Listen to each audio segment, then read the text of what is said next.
Hello, my friends. Hello, and welcome once again to the Rustic Fawn Lodge, the kitchen of the Rustic Fawn Lodge, once again. And so today I'm going to be talking about a book by a booktuber. I'm doing this thing on my channel where once a month I try to read a book by a booktuber on top of everything else that I'm reading. And last month I read this book. This is Across the Wire by Stella Telleria, who has the booktube channel It's Too Late to Apologize. It's a fantastic booktube channel. It's great, and you should check it out. I'll link it down below. But she wrote this book, Across the Wire, in 2013. I think it was 2013. Yes, it was. So it was a while ago that she wrote this book. But I wanted this to be the first book I read because her channel is fantastic. And you can tell just from her channel that she's a good writer. And reading this book, I can say right off the bat, she is a really good writer, Stella Telleria. The writing in this is excellent. I do have some critiques, some criticisms of this book. They're slight, but the writing is not one of them. The writing is excellent. She's really good at this, and she should write more books. But first, let's talk about the book itself and the plot. Okay, this book is about Maya Mitchell, an ex-Marine who is a veteran of the Iraq War. And she is contacted by a mysterious man called Veery, who wants her to travel someplace to train some people to fight against their oppressors. This is a group of oppressed people who he's really vague about. The location he's really vague about. But he wants her to travel to this place to train these people to fight against their oppressors. Because Maya Mitchell, aside from just being a war veteran, is an expert in combat. She's a martial arts expert. So she's really, really great at fighting. And we learn this very early in the novel. Now, Veery's offer is very suspicious, and normally no one would accept this offer because he's so vague about it. And she realizes this, but Maya has nothing to lose. We learn very early in this book that she is suffering from PTSD, and she's lost everybody important in her life, it seems like. She doesn't seem to have anybody. And so she's all alone. She lives in an apartment in San Francisco. And it's not really a home. It's just a place where she's camped out. She's got no furniture. She's sleeping in a sleeping bag on the floor. She's got very few possessions. Many of those are weapons. Because Maya, the only time she could find any peace, the only time that she's not troubled by her past and her PTSD is when she's fighting. When she's fighting at the martial arts school that she goes to. And like I said, she's an expert in combat.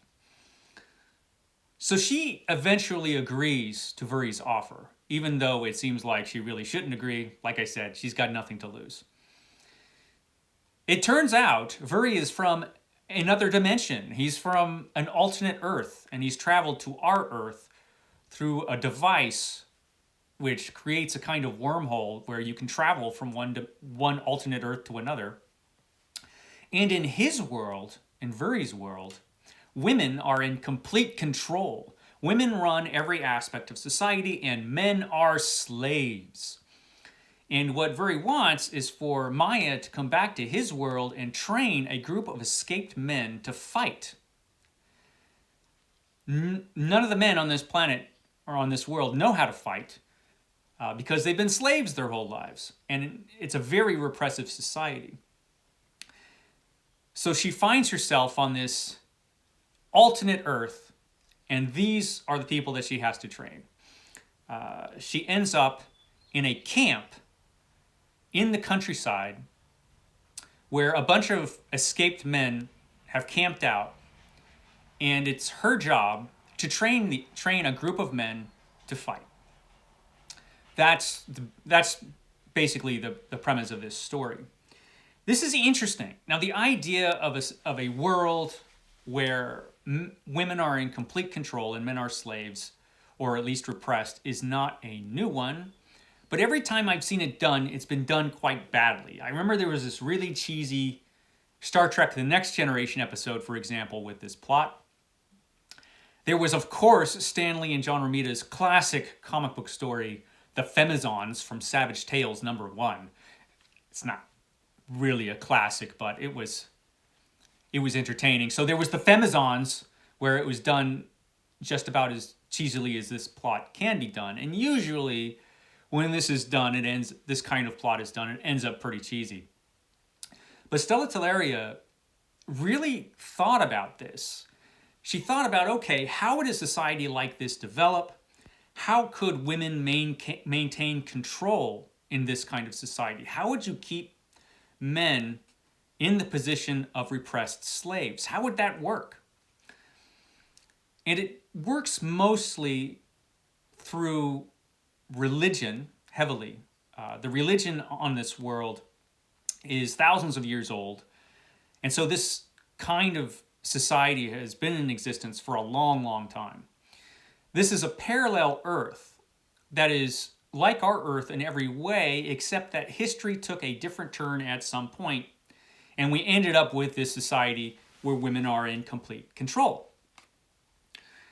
And it's maintained mostly through religion and all kinds of other really scary, awful, repressive tactics that the governments use to keep men slaves. And it's pretty frightening and repressive and awful. Lots of violence on this world. Any woman who goes against this society, who thinks this whole setup is wrong and tries to fight against it, is executed publicly. It's pretty rough. The level of technology seems to be equal to our own, if not a little further advanced in some ways. One good thing about the society is that it's very green. It's very eco-friendly. They're very into recycling. That's about the only good thing I could find in this society. And so Maya, the main character, finds herself in this new world where she has to train this group of men to fight. And the camp where she finds herself has different leaders, and not everybody is on board with this idea. So she has some people that are on her side and some people that are against her, or at least the way she wants to do things. She ends up training these guys through a boot camp which she develops, which is modeled after the boot camp that she went through in the Marines, because that's how she knows how to train people, which is completely foreign and alien to all of these guys. No one's heard of this kind of thing for men on this world. So at first, a lot of people are really against her, but she does win a lot of these men over, and she ends up with a pretty competent strike force. The other main character in this book is Eben, and Eben is a slave who is rescued by Maya in her group's first operation. He works in a mine, which is this repressive, awful place. And he, along with a bunch of other slaves, is freed, taken to the camp, and given a choice, hey, you can join us or not. And he decides he wants to become one of Maya's soldiers. And a lot of this book takes place in and around the camp and involves the training of these men.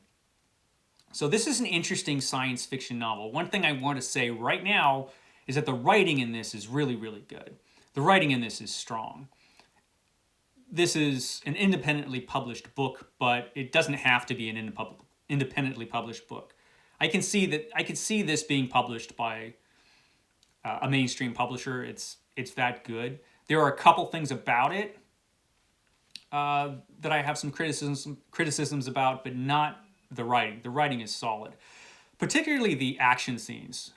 There are a few action scenes in this book, and Stella Telleria is good at something that's really, really hard to do, and that is writing action well. There are a lot of established, successful writers who cannot do this, who cannot write action well, but she can. The action scenes in this are excellent, and the pace in this book is actually really good. The characters in this book are excellent. Really good character development in this. So there's a lot of great things about this book, and I highly recommend it. There are a couple things, probably the biggest criticism I have about this book, and it's not a huge criticism because I see this a lot in this kind of science fiction story, is this is a parallel Earth. It's exactly like ours, except for where history changed in the past and developed this society. Now, when Maya ends up in this world, everybody speaks English. And they speak English with a slight accent that's different from ours, but the language is the same. They speak English exactly like we do. Even the written language is the same. Now, obviously, if society had changed in the distant past, as far back as it would had to have changed for this kind of society to develop, they would not be speaking in English. They would be speaking a different language. A different language would have developed over that time. And she would have to learn that language. I guess it being a parallel Earth, she just decided that they all speak English, and that would be something that she wouldn't have to deal with as far as Maya learning the language. This is something that a lot of science fiction writers do. You see this a lot in science fiction when somebody enters a new world or a distant world. And in fantasy, the same thing happens. The most notorious example I could think of is probably the film version of the Planet of the Apes, where Taylor is transported to or arrives on the Planet of the Apes and is surprised at the end of the film that he's back on Earth in the future, when the whole time all of the apes have been speaking perfect English. So he should have known exactly where he was the whole time. You see that a lot in science fiction. Other writers who write stories where somebody is transported to a new world take this into account. Edgar Rice Burroughs, for example, who was a pioneer in this kind of idea in the John Carter novels, for example. When John Carter went to Mars, he had to learn the language. In most of Edgar Rice Burroughs' books, and a lot of other writers, when they get transported to a new world, they usually speak a different language and they have to learn it. Very often they learn it very quickly, but at least they learn it. At least there's a different language. Not so much here. So that's my major criticism of this. There's a scene in the beginning where Maya attacks or fights off some muggers who are attacking Vuri in an alley. And we've seen that scene a million times, and I kind of think that was unnecessary. But so what? These are quibbles. This is actually an excellent book. And there were some things as I was going along with the book, like I had questions like, well, how did Viri get this device in the first place that can transport people to other dimensions or other worlds? How did he get this thing? And how prevalent is this kind of device in this world? That becomes a plot point, actually, because that's a real question, which Stella Telleria does not ignore. She addresses it, and that becomes a mystery. It turns out Viri didn't tell Maya everything. He has secrets. And so we're left wondering why exactly he chose her. There's more to it than what he told her. Also, you wonder, at a certain point in this story, well, why hasn't this camp been found? It seems like people should have found this camp long before now. And that becomes a plot point, because Maya wonders the same thing. How come no one's found this camp? People should have found this by now. And that becomes a question in this. It becomes a mystery. There are a lot of things that pop up like that are intriguing, and you want to learn more. The end of this story isn't a cliffhanger, but it definitely leaves you with questions. Her character has changed throughout the story. And so at the conclusion of this story, she's a different person, and she's come to grips with some of the problems that she's had. The same thing with Eben. He has changed quite a bit in this story, and he's gone from a repressed slave to becoming a soldier. which is something that's difficult for all of these men because they've been beaten down their whole lives and have been slaves, and so they have to transform into these fighters, which is alien. It's an alien idea to them. And that's handled very well. It's a really interesting, excellent book, but it does leave you wanting more. Fortunately, apparently Stella Telleria is writing or almost finished with the sequel to this. So we will be getting more. Hopefully sometime soon, because there are a lot of questions left up in the air at the end of this. Obviously, this is the first part of a longer story, which we will be getting more of the story. I don't know if the next book concludes the story or if this is going to be a multi-part series. I have no idea. But as an opening book in the series, it's excellent. It establishes the world really well. We only get glimpses of this world because most of the time our main characters are outside of this world training. But when they have combat operations, and there are a couple really effective scenes where Maya goes into this world and experiences the urban settings and the actual society. It's all done really, really well. So yeah, I highly recommend this one. Across the Wire by Stella Telleria.